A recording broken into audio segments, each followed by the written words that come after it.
Assalamualaikum warahmatullahi wabarakatuh. Salam sejahtera untuk semuanya. Om Swastiastu, Namo Buddhaya. Salam kebajikan.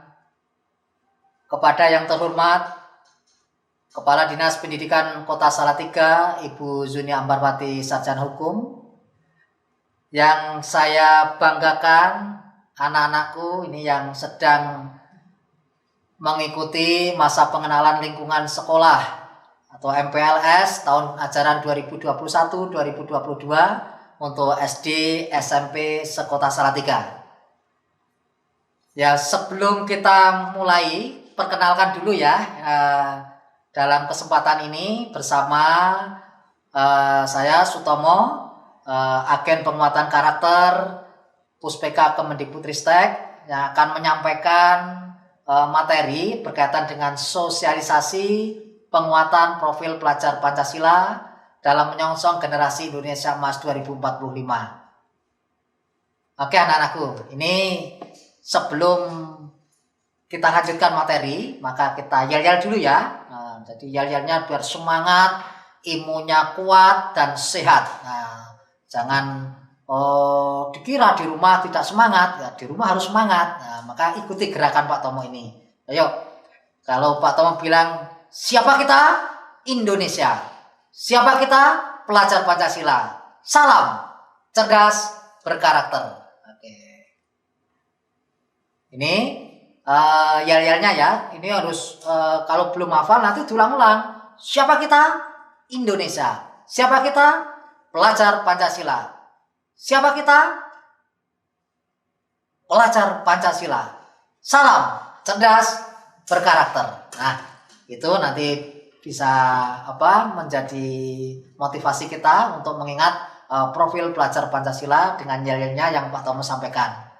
Oke, kita akan belajar bersama berkaitan dengan apa itu profil pelajar Pancasila. Nah, ini anak-anakku, peserta daring MPLS SD dan SMP sekota Salatiga. Kita bersama yuk, pentingnya profil pelajar Pancasila.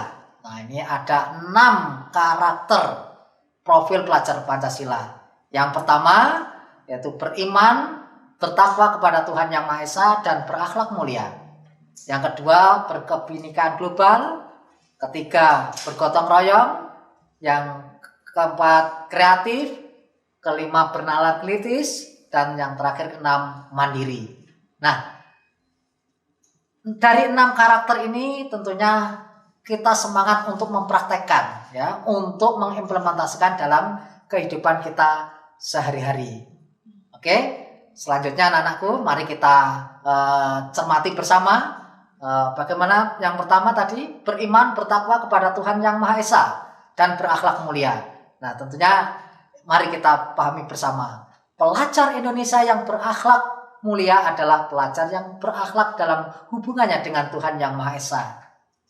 Ia memahami ajaran agama dan kepercayaannya serta menerapkan pemahaman tersebut dalam kehidupan sehari-hari. Jadi elemen kuncinya bagaimana kita mewujudkan akhlak beragama, akhlak pribadi, akhlak kepada manusia, akhlak kepada alam, dan tentunya bagaimana kita berakhlak pada negara. Nah, selanjutnya, kita akan sampaikan contoh-contoh ini anak-anakku ya. Contoh-contoh bagaimana kita menjalankan beriman bertakwa kepada Tuhan Yang Maha Esa dan berakhlak mulia. Ini tentunya dalam kita beragama di Indonesia ini majmuk ya agamanya. Tentunya kita harus saling menghargai, saling menghormati dalam menjalankan, melaksanakan ibadah dalam kehidupan bermasyarakat. Kita punya keyakinan, kita punya agama masing-masing, dan kita harus saling menghormati dan menghargai. Ya, next selanjutnya. Ini berkebinekaan global ya. Tentunya ini kita gali apa itu berkebinekaan global. Pelajar Indonesia mempertahankan budaya luhur, lokalitas dan identitasnya, dan tetap berpikiran terbuka dalam berinteraksi dengan budaya lain, sehingga menumbuhkan rasa saling menghargai dan kemungkinan terbentuknya budaya baru yang positif dan tidak bertentangan dengan budaya luhur bangsa kita. Nah, yang perlu kita cermati anak-anakku ya semuanya, elemen kunci berkebinekaan global ini, yang pertama mengenal dan menghargai budaya. Banyak budaya kita yang ragam budaya yang kita dapatkan untuk di negara Indonesia ini. Tentunya kaya budaya inilah yang menjadi ciri khas bangsa Indonesia. Nah, kemampuan berkomunikasi interkultural dalam berinteraksi dengan sesama. Tentunya ini kita butuhkan karena kita tidak bisa hidup sendiri, tapi bagaimana kita berhidup sosial ya, bagaimana kita membangun komunikasi dengan baik dengan sesama. Yang ketiga itu refleksi dan tanggung jawab terhadap pengalaman kebinekaan. Nah, tentunya tidak diragukan lagi bahwa Indonesia inilah ragam kebinekaan, dan tentunya mari kita jaga kebinekaan ini menjadi sebuah kekayaan bangsa Indonesia yang terus kita jaga bersama. Selanjutnya, nah ini contoh anak-anakku ya, praktek dalam berkebinekaan global ini. Banyak contoh ini, meskipun contoh terbatas, menjadi inspirasi bagi anak-anakku semuanya. Bagaimana tari di Indonesia itu juga luar biasa banyaknya. Nah, untuk mengamalkan nilai-nilai Pancasila ini bisa kita wujudkan dalam bentuk film pendek, dalam bentuk twibbon, dalam bentuk karya-karya yang lain. Tentunya inilah yang akan menjadi motivasi kita dalam terus menjaga atau melestarikan budaya di Indonesia.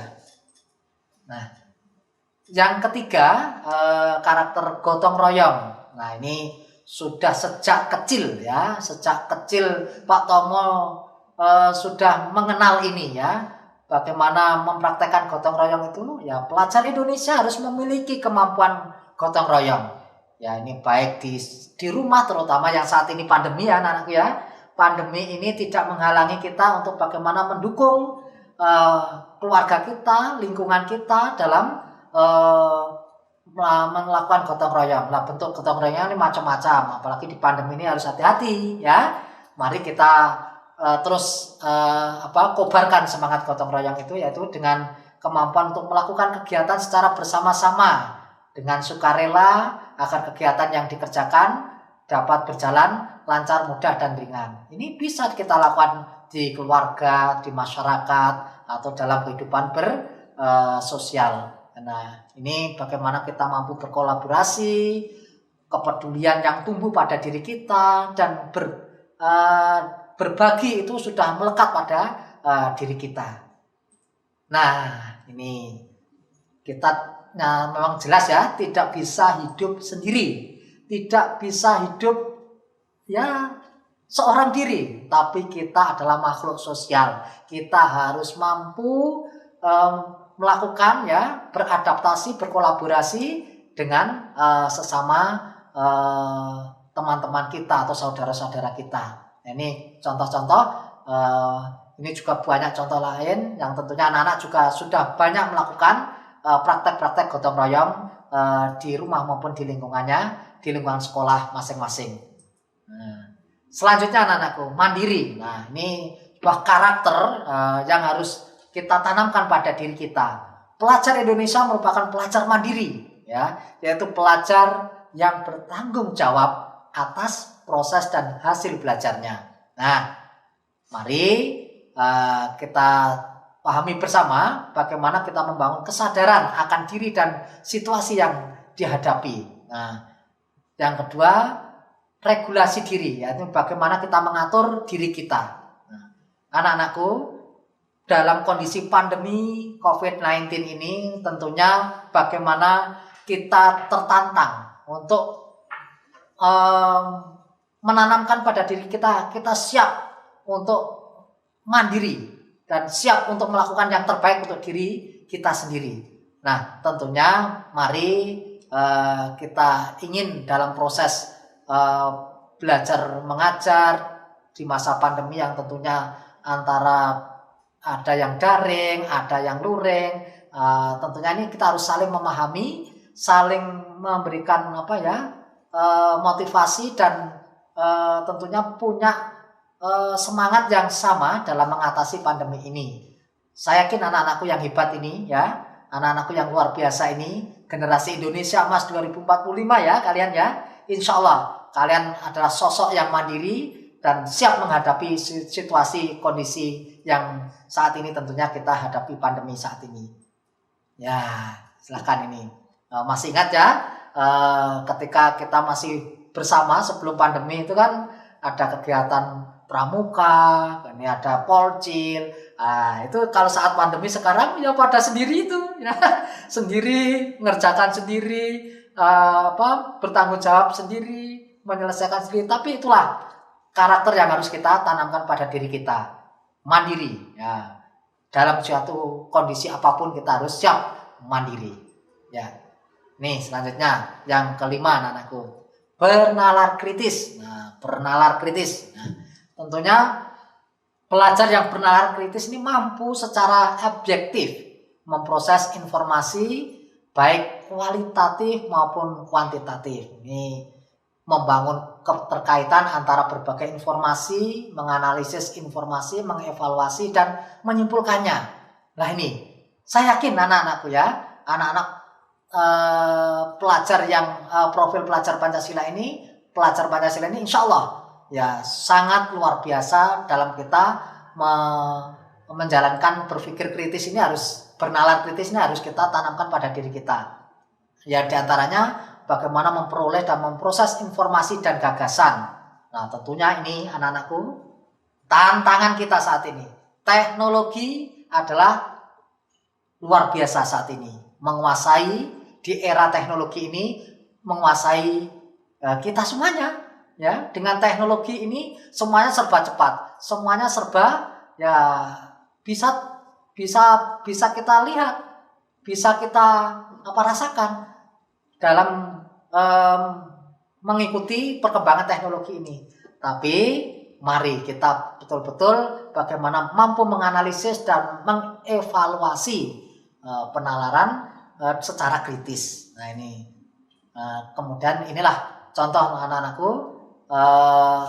Bagaimana bernalar kritis ini ya dimanapun meskipun daring itu bisa kita amati, tetap semangat anak-anak bertanya dengan Pak Mendikbud ya, dengan dimanapun kita bisa melaksanakan itu. Ada siswa juga bertanya pada Pak Wali Kota ya, bertanya pada Bapak Ibu Guru, bertanya kepada turis itu dengan keyakinan, dengan penuh semangat. Nah, itulah contoh-contoh bernalar kritis kita harus terus kembangkan pada diri kita. Nah, terakhir anakku, kreatif ini ya.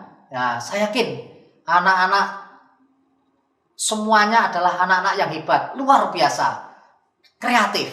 Nah, mari kita bersama-sama pelajar yang kreatif mampu memodifikasi dan menghasilkan sesuatu yang orisinil. Nah, saya yakin anak-anakku yang luar biasa ini mampu untuk menciptakan sesuatu yang positif, yang tentu punya makna, bermanfaat dan berdampak. Nah, ingat, kalian adalah generasi Indonesia Emas 2045. Tentunya dari sejak dini, sekarang ini, saat inilah kalian mempersiapkan diri bagaimana menghasilkan gagasan yang orisinil, ya, menghasilkan karya, tindakan yang orisinil. Oke. Jangan lupa ya, banyak bertanya, banyak karya, ya, banyak mencoba. Ya ini harus terus kita kembangkan anak-anakku. Jangan takut salah. Tapi mari kita terus mencoba dan mencoba. Insya Allah kalian akan menghasilkan sebuah karya yang tentunya akan bermanfaat dan berdampak pada bangsa kita ke depan. Nah, seperti ini anak-anakku. Nah, kemarin di masa pandemi menghasilkan hasil karya membuat pesawat, nah, kemudian membuat film, membuat karya-karya yang lain. Nah, next selanjutnya, nah seperti ini. Nah, ada membatik di rumah, kemudian berkarya, ya semuanya ini semua yang kita lakukan ini dalam upaya bagaimana kita mampu menghasilkan karya yang terbaik dan tentunya memberikan motivasi bagi kita untuk selanjutnya menjadi sebuah karya monumental untuk bangsa kita tercinta ini. Ya. Nah, anak-anakku semuanya, peserta MPLS SD SMP sekota Salatiga, tentunya Pak Tomo selaku agen penguatan karakter Puspeka Kemendikbudristek dari Jawa Tengah dan dari Salatiga yang mengajak kepada semuanya ya bisa mengkampanyekan profil pelajar Pancasila dengan aksi dan karya. Ya tadi yang sudah Pak Tomo sampaikan di awal, tentunya inilah bisa melalui Twibbon, bisa melalui karya-karya yang lain, ya, bisa melalui tulisan. Ya, mari Pak Tomo mengajak semuanya, mengajak anak-anakku yang hebat dan luar biasa, SD dan SMP di Kota Salatiga untuk semangat mengkampanyekan profil pelajar Pancasila dengan aksi dan karya. Ini Ibu Kadinas juga dengan memberikan contoh, ya, Twibbonnya semangat. Insya Allah ini yang bisa saya sampaikan anakku. Nanti suatu saat kita akan terus tiada henti mengkampanyekan profil pelajar Pancasila kepada seluruh siswa, masyarakat dan jajaran pemerintah untuk Kota Salatiga untuk semuanya. Terima kasih, dari saya cukup sekian. Assalamualaikum warahmatullahi wabarakatuh. Terakhir dengan yel-yel lagi ya. Siapa kita? Indonesia. Siapa kita? Pelajar Pancasila. Siapa kita? Pelajar Pancasila. Salam cerdas berkarakter. Assalamualaikum warahmatullahi wabarakatuh.